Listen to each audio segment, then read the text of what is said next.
welcome to Grace, Gratitude, and Generosity, the video ministry of Robbinsdale Parkway United Church of Christ. I'm Reverend T. Michael Rock, and it is so wonderful to be with you today in this format, to move into your lives and to remind us all that this ministry work we do is difficult and brings us to our knees in many ways. I've been spending the last week at the Poor People's Campaign March on Washington, seeing old friends and some family and really getting into a message that is deeply meaningful to me. And I think it's centered so much in our gospel message. It's a moral revival. It's a call for a moral way to be in the world. It's deeply held value-based work. And it began, the Poor People's Campaign, in the 1960s with Reverend Dr. Martin Luther King Jr.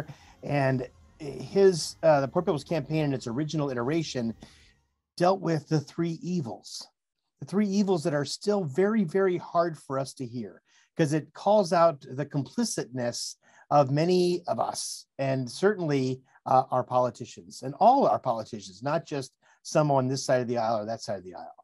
But the three evils that Dr. King talked about that are still at the forefront of our Poor People's Campaign that affect the poor people in this world, because they continue to divide who gets access to the vast amounts of wealth in our world and who is left out. And those three evils that Dr. King talked about, that we continue to talk about, are racism, militarism, and consumerism. Racism, of course, is the one that everybody agrees about. Yes, race has been used to divide people, to demonize to other people for decades, for centuries. Racism has been the evil of the United States of America. And we haven't dealt with the ramifications of what we did to enslave people, human beings, in such a dehumanized way, to take life, to take liberty and freedom away from people, is still one of the deep, deep wounds of our world. And until we deal with that and the ramifications of that racism, we will be far from being a healed people and a whole people, and certainly a free people. Racism is real, and it affects all of us, no matter what color of skin we have. Racism, the evil that was perpetrated in our past and continues to be part of the way we're divided today, continues to hurt people, continues to keep people out of what it means to be in relationship and to feel really free. Let America be America again. And if you've ever walked into, as a white person, into a group of Black and brown people, you know the uncomfortableness you feel, but also how you make other people uncomfortable by your whiteness, because of that centuries-long, decades-long, generations-long experience of oppression and violence. Militarism, now, that one we don't want to talk about much at all, because we celebrate and even deify sometimes the military. And I'm not against the military. I'm against the next war. I'm against this anytime we're going to take life and liberty away from anyone else through the use of mass weaponry and mass destruction. Now, that's not all the military does, but it is a large part of what they do. And the fact that we spend billions, trillions of dollars on a military system that continues to prop up and make wealthy private ownership is, I think, one of the greatest sins of our country. We have people who are suffering without health care, without housing, without jobs, and yet we spend millions and trillions of dollars on mass amounts of weapons. It is abhorrent to me to continue to spend that much money on war. And people spend more money in other countries than us on their war, just to kind of try to keep up with the war machine that is the United States. So militarism is one of those deep evils of our society, and how we continue to invest and invest and invest in a war machine, as Eisenhower called it, the military-industrial complex, that continues to take money away from you. Think of all that money going there. It takes money away from people who really need it. The 140 million poor people, low-income people in the United States today. Consumerism, we also don't want to talk about because we all like our stuff.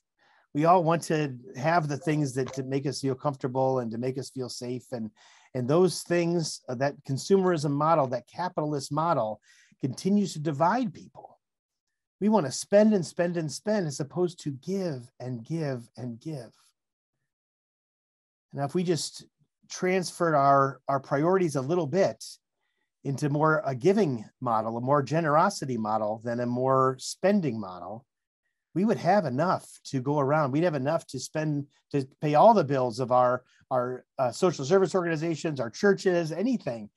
We could provide the care we need for everybody and the opportunities we need for everybody if we just shifted our priorities a little bit.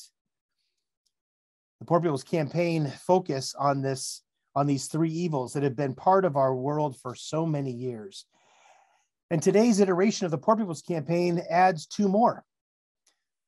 They add the evil of environmental degradation, the use of fossil fuels, the continuation of drilling on native lands and any land of fracking and everything else we're doing to harm the earth and harm the environment and the species. We're in a mass extinction in the world. And water levels are rising and temperatures are rising, and we're oblivious sometimes to the care of the earth, to be stewards of the earth, to the care for this, and to name the evil of environmental degradation, that we're degrading the very planet that we've been gifted with, is a deep evil in our world. And until we turn that around, and to know that this evil affects poor people more than anybody else. Our waste dumps are in poor neighborhoods. The worst air quality and water quality are in poor neighborhoods. Now, it's fine if you have wealth and you live in an area that has wealth, and you know very simply that you don't have to worry about taking your next shower or the air that you breathe.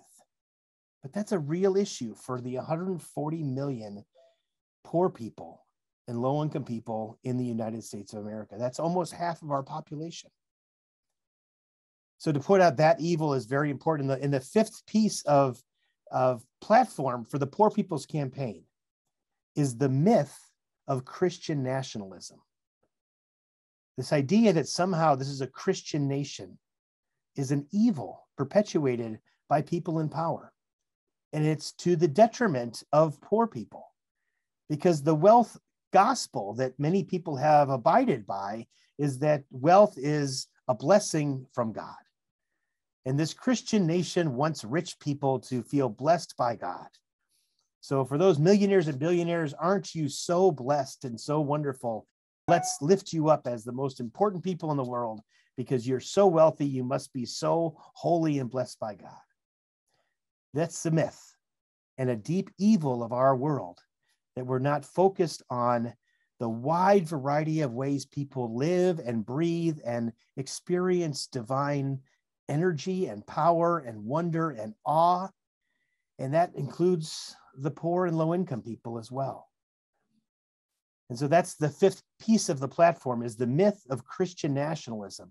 And when we get out of that mindset that somehow the benefit of our wealth and the resources we have are heaped upon those most wealthy and in power, then we are living in a false mythical society. And the reality, friends, in the Poor People's Campaign is that there are 140 million poor and low-income people in this country, and we can do better. And we call on all politicians, Democrat, Republican, Independent, to do better, to invest in people, in healthcare and education and jobs and housing, and ways people can feel like they have such beautiful value, because each soul does. That's why I'm part of the Poor People's Campaign. That's why I went to Washington, D.C. to march, and why I hope you understand that this movement to name these 5 evils of our society will help us all feel more whole, more blessed, and more connected to the beautiful world of grace, gratitude, and generosity. It's hard to hear, but it will set you free.